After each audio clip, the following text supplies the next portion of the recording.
It definitely sends a positive signal that hopefully recovery is underway. An increased drilling forecast, an expected rise in per barrel oil prices, and a Biden bump, a possible boost to the Canadian energy sector from a recovering global economy and policy decisions south of the border.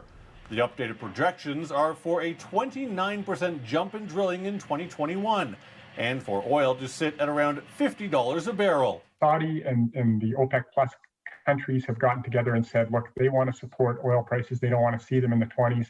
They prefer to see them in the 50s. As we get out of COVID, demand could come back in a big way for travel. I think the expectations may be somewhat optimistic in terms of when COVID's going to go away and the economy is going to go back to the way it was. But there's another new variable. U.S. President Joe Biden and his ban on new oil and gas drilling on federal lands, as well as his plan to cut emissions. So if there's less U.S. production, it makes it easier for prices to move up a little bit, and that will help cash flow and more jobs and investment in Alberta.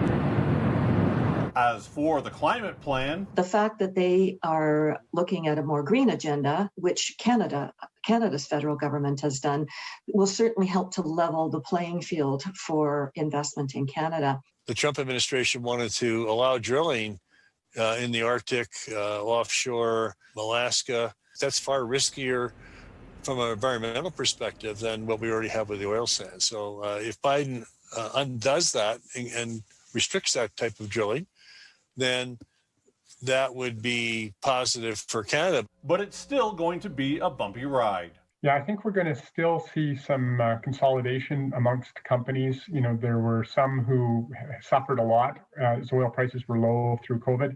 And, you know, with too much debt, they're vulnerable to being merged or taken over. And the strong will get stronger. In Calgary, Jonathan Muma, City News.